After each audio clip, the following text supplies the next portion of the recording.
Most of us have been raised with the idea it's better to be safe than sorry. That is not so. That is not so. That is a crock. It's not better to be safe than sorry. You may go after things and you might lose a lot of money, you might be embarrassed, but at least you give it a shot. I could tell you all kinds of stories that would spoil your week, where I lost, where it didn't work out. But there's more stories than how it did work out, because I wouldn't let that stop me. I just kept going. I kept going because I mixed with the right people, I read the right books, and I listened to the right recordings. Let's make up our mind, regardless of what you've been doing in the past, you're going to stretch. You're going to make some things happen in your life that are very big and very beautiful. Now, Robert Heinlein wrote this in a book, Strangers in a Strange Land. He was a science fiction writer back in the 60s. He said, "In absence of clearly defined goals, we become strangely loyal to performing daily trivia until ultimately we become enslaved by it." Have you any idea the number of people that are just sitting playing, I don't know, some game on a computer? They're talking about nothing? Do you know that they're in the majority? They really are.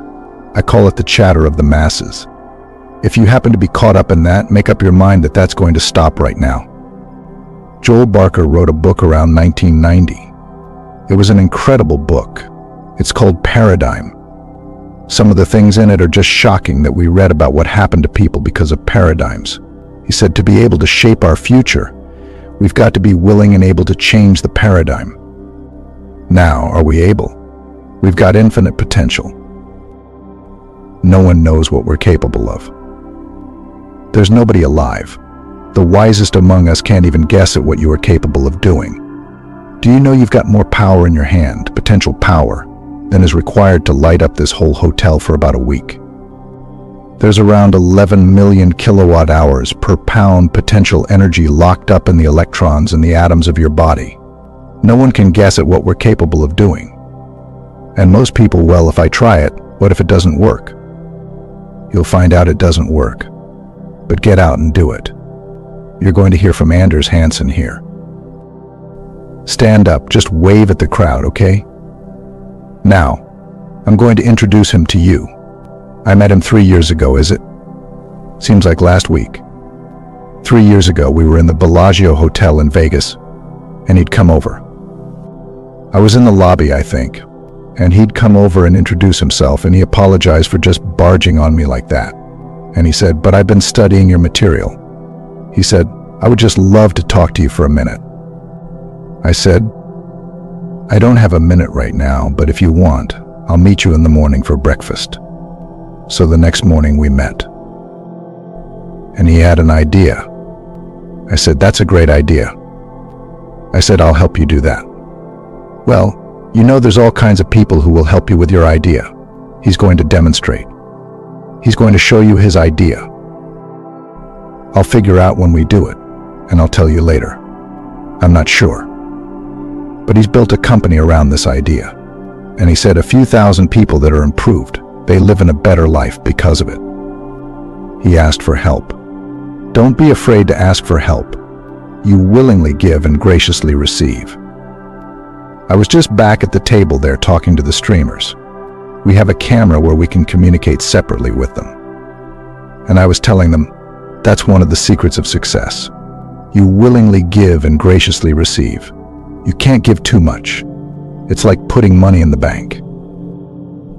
In fact, it's better than that, because you're dealing with a universal intelligence. And it always comes across, you willingly give and graciously receive. Now that probably is not part of your paradigm because not many people have been raised with that idea. They begrudgingly give a little and try and get as much as they can back. Don't just willingly give and graciously receive. It's such a phenomenal law. So we've got to pick some of these things up and then ask yourself, do I do that just automatically? Is that a habitual part of my nature? If it's not, let's make it a part of our nature. Like I just finished town a few minutes ago. I've been at this for 59 years, but I am as fascinated with the accuracy of how this works today as I've always been. It's just mind-boggling when I see how accurate this works. My mind is always on what we're doing, on our company, and where we're going, and how can we do it faster and better and bigger. And whenever I build an idea in my mind to move, I attract whatever I have to attract. That's how I attract Sandy Gallagher. Ooh, you know. Oh, really? Listen. She was a very successful attorney, a securities attorney. She was buying and selling banks. And I said, "What?" "Yeah, I watched her one time. We were at Niagara Falls. I don't know what the hell we were doing over there. There was a bunch of us there anyway. And she said, "I've got to go." And she's on the phone, I think in a little bit. I don't know. But she's on the phone. And she's on the phone, I think at a little coffee shop or something, selling a bank. I said, "What?" Turning them public, merging them. Absolutely brilliant. But she doesn't do that anymore, because she's doing this now. We attracted her. You will attract whatever you require. It will walk right into your life. But you've got to believe that. You've got to know whatever you need will be there. You just work at improving you, changing the paradigm. Now, I love the way Buckminster Fuller put it. He said, "You never change things by fighting existing reality." And that's what most people do. Never trying to fight existing reality. He said, "You don't change things that way." He said, to change something, you have to build a new model that makes the existing model obsolete. When Sandy joined our company, she became my partner. She built a new model. It was a very successful model. And it's becoming more successful all the time. I don't know what you need. And odds are pretty good you don't know what you need to get to wherever you want to go. But things happen. Happened for you, didn't it? Absolutely phenomenal. Phenomenal.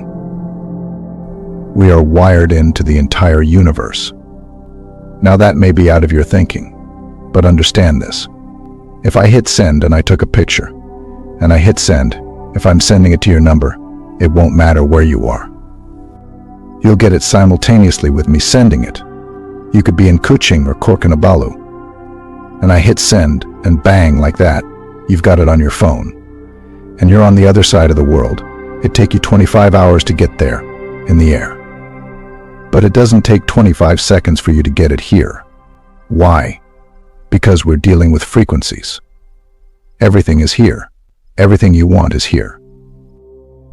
You've got to get on the frequency that you have to be on to get what you want to get. How do you get on that frequency? By seeing yourself already there. We're too physical. We are grounded. We're tied into the earth. And we've got to stop that. That's not a way to do it. We let the outside, we let the physical results control us. Understand the physical results are nothing but the manifestation of what's been going on in here in the past. We want to change that. You build a new model. I spent all day yesterday till late last night building a model. It's not complete yet. But I'm building a model. And I'm going to execute it. I'm going to execute it just as sure as it's dark tonight. And everything that's required will come. It'll come just whoop, here it comes. And it will for you. So don't fight existing reality. Build a new model that makes the existing model obsolete.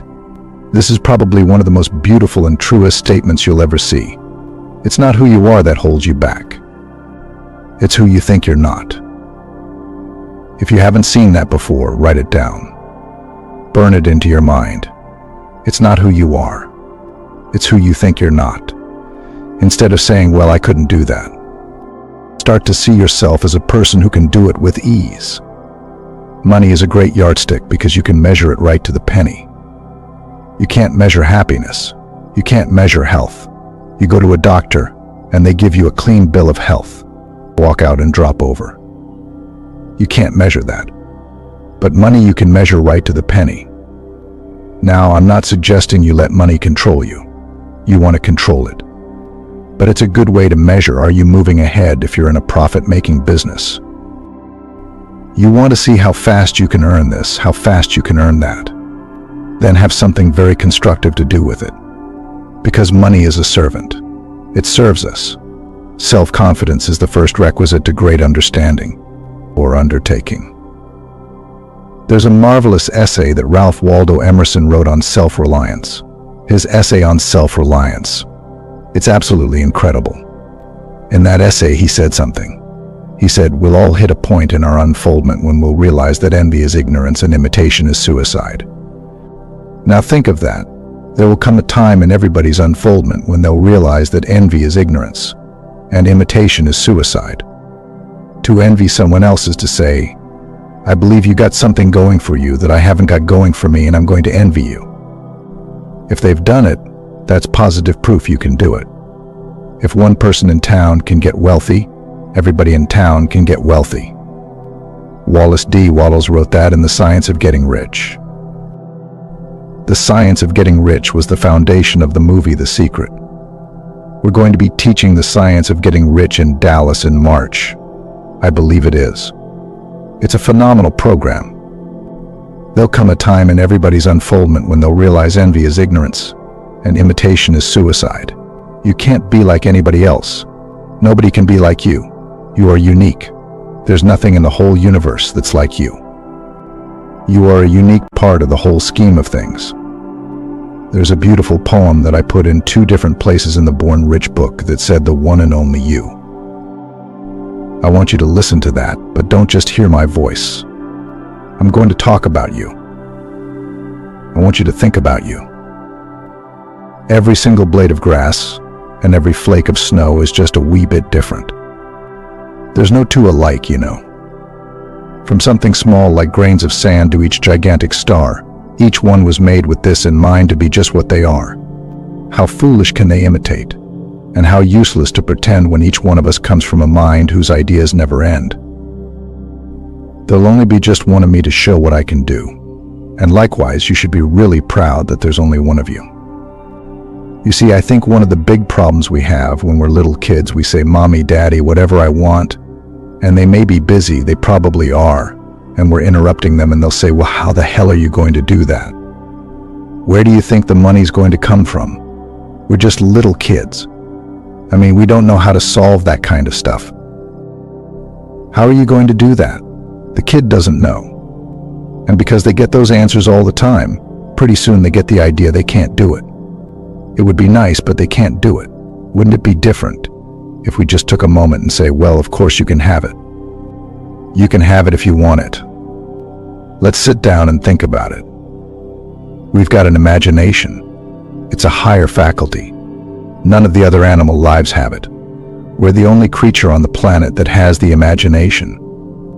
We've got some other tools too that nobody else has, just us. Why don't you start seeing yourself with it?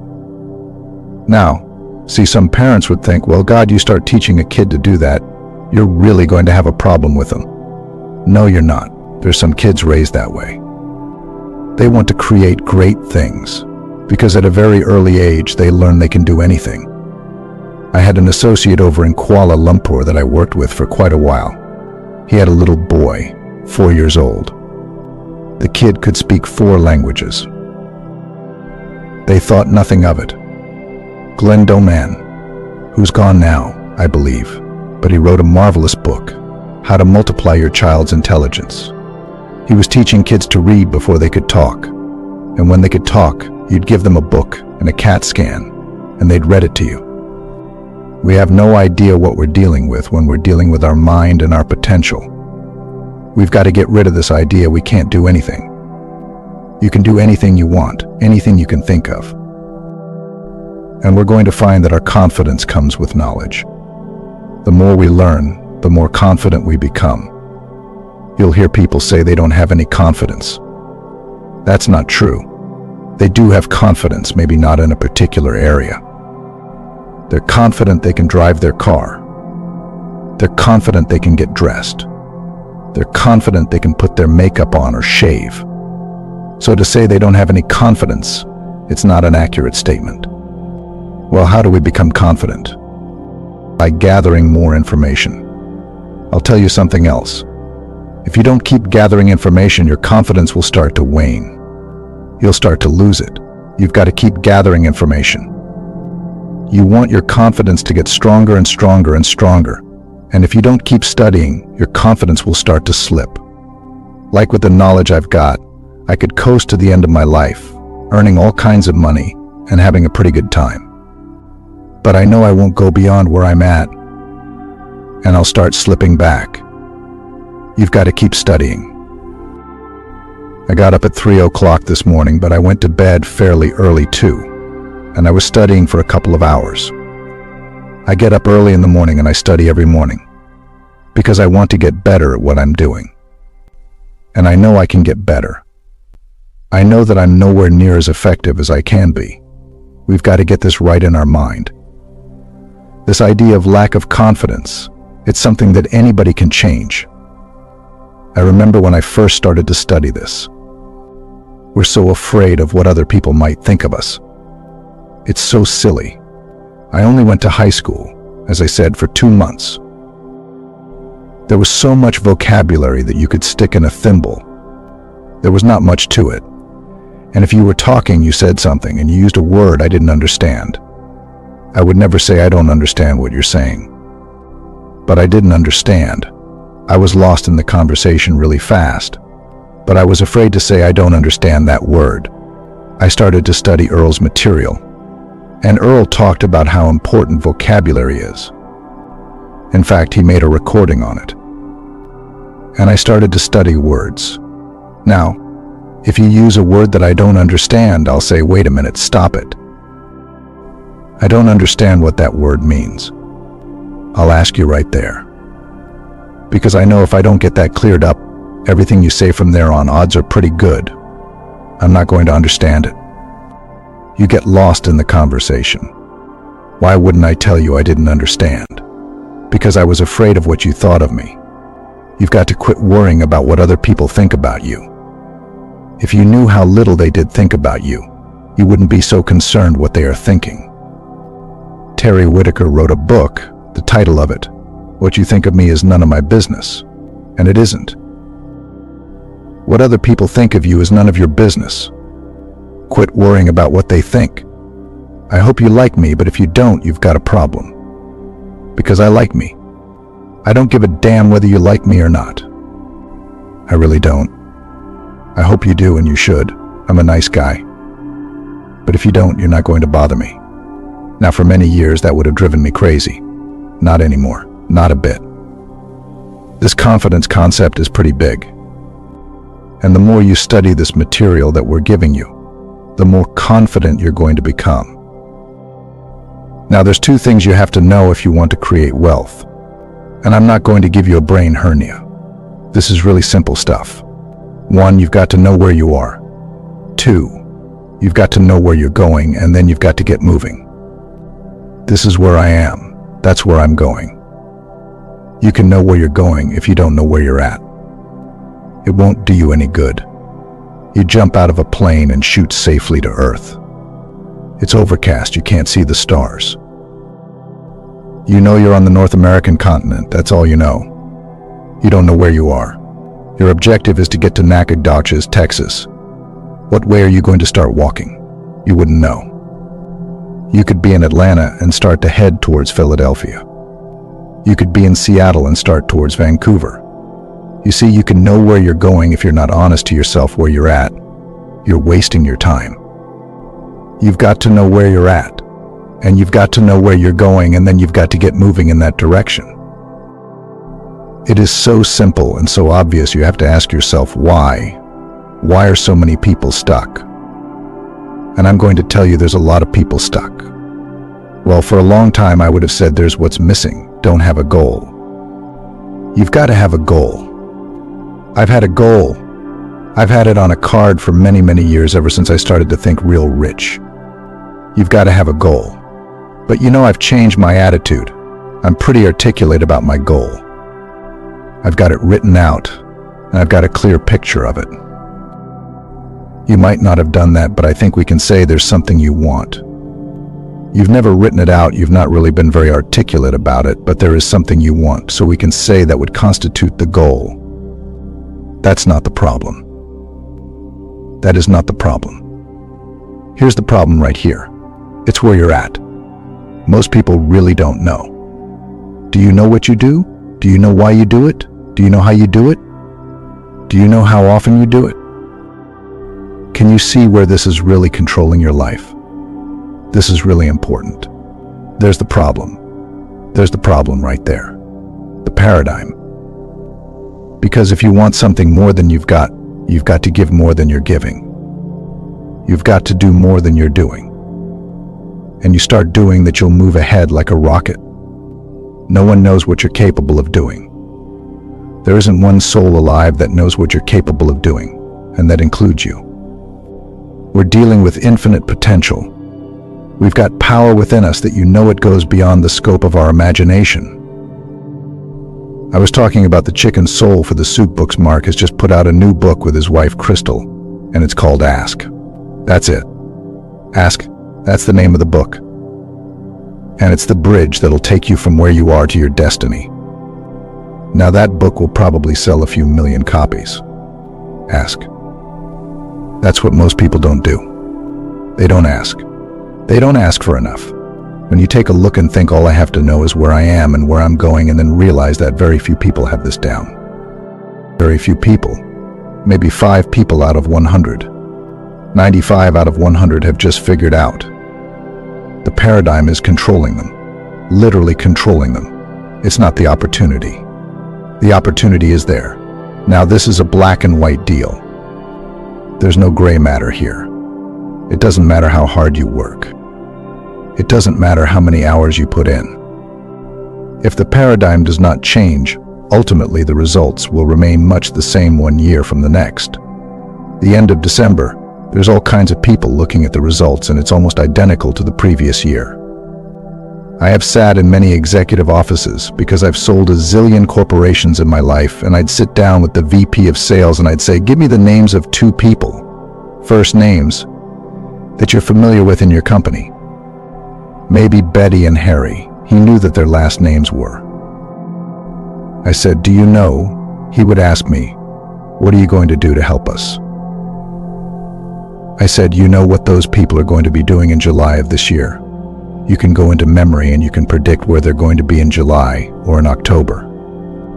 Here we are. It's in January. But you know what those people, where they're going to be, where their sales will be a few months from now. He said, what do you mean? I said, their sales aren't going to change very much. You go into memory in your computer and you build a tummy, and you know damn well you can do that. He said, that's true. I said, when you go to set goals for the year, what you do is you look at your history and you let the history dictate then what the increase is going to be. Say maybe 5 to 10% increase. I said, why would you do that? I said, do you have any idea what the hell you're doing? Not many people would call on a VP of a big company and level with them like that. You know why? They're not confident enough, but I am, because I know what I'm talking about. Now, if you took me into an engineering office and they're talking about the engineering, I said, I don't know my ass on page 9 when I get in there. That's the way a person should stick to their knitting and get better at it all the time. I've done that for 60 years. But you know and I know that we let our history dictate where we're going. That's a dumb game. That doesn't make any sense at all. Why the hell would we do that? It's our paradigm. We've been always doing that. Do you agree here? Do you have a paradigm problem? Yes, yeah, so do I. That's what we've got in common. You know the good thing? We're both smart enough to recognize that. When we don't recognize it, we're toast and you're going to lose. It's a black and white deal. You can say, well, there's all kinds of factors that come into play. No, there isn't. This is it. This is it. When I talked to Phil, I said, Phil, he said, can you help me? And I said, yes, I can. It probably blew your mind how I could help you. But I said, you've got to do exactly what I tell you. And if you don't, I'll fire you. I won't help you. If I coach somebody one-on-one, it costs them a lot of money. And if they don't do what I tell them, I fire them. I won't help them. And I don't give them a refund. And I tell them that right at the start. We're not playing a game. I've only got so much time. I don't get any more time than you. I get all there is. Yet when it's gone, it's gone. This is my life that I'm dealing with. I have no intentions of screwing around with my time. I charge a lot of money to do what I do. And I'm very effective. I'm not very effective at anything else. I'm not permitted to do anything around the house because I screw it up every time. And I don't mind admitting it. I just sit there and let somebody else do it.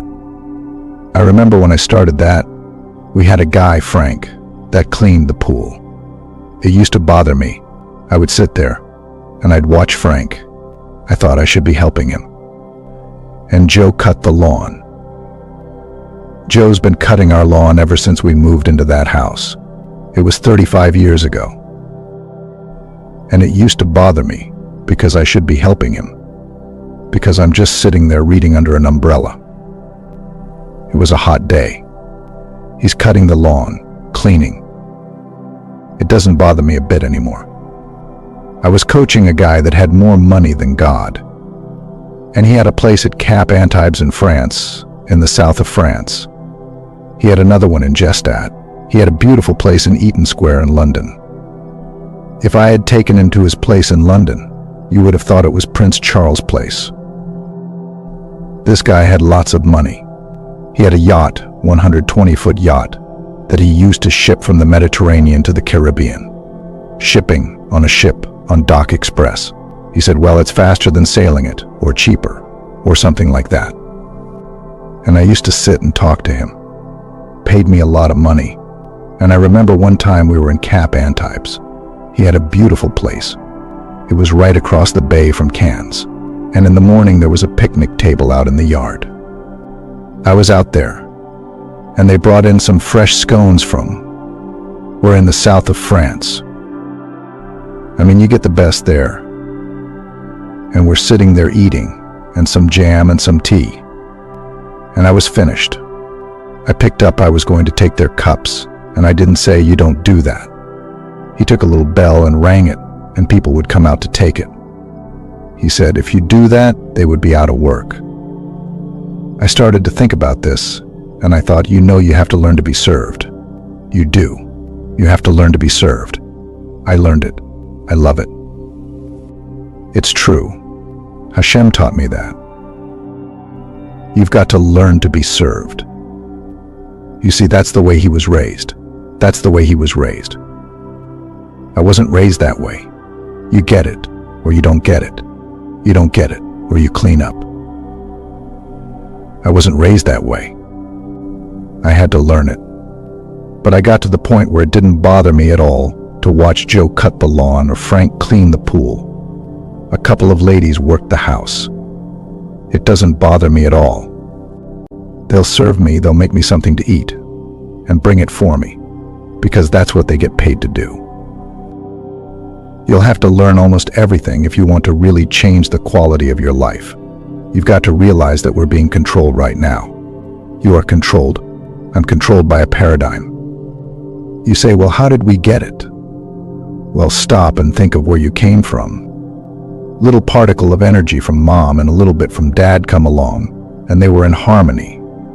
They were in harmony. They were in harmonious vibration. They became one, and that was you. And then for 280 days, they kept attracting more particles of energy.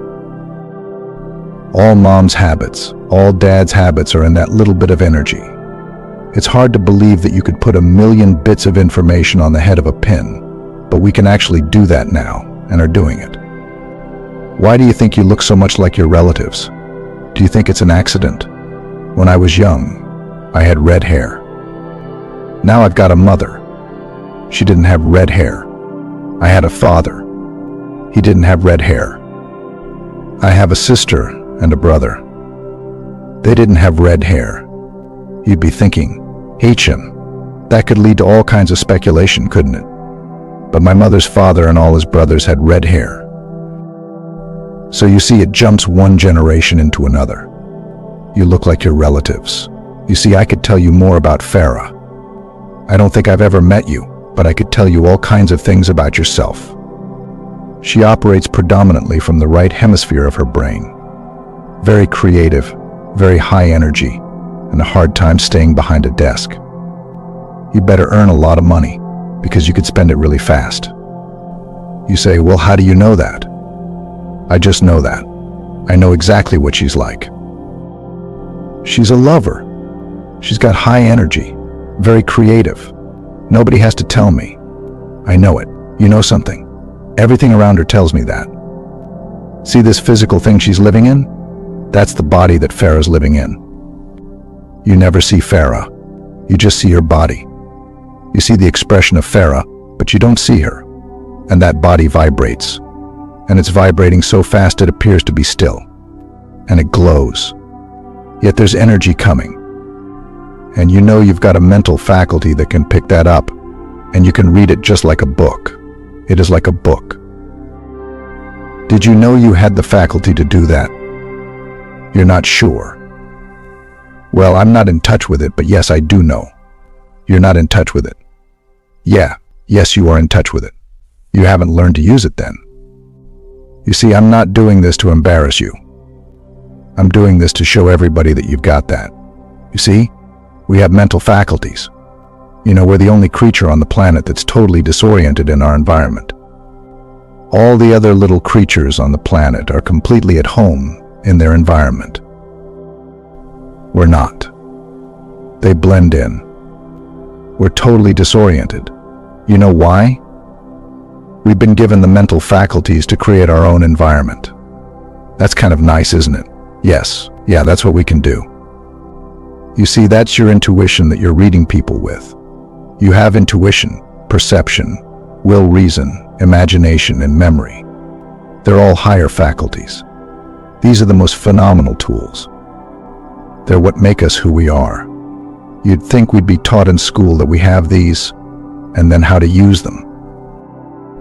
But the teachers don't even know it.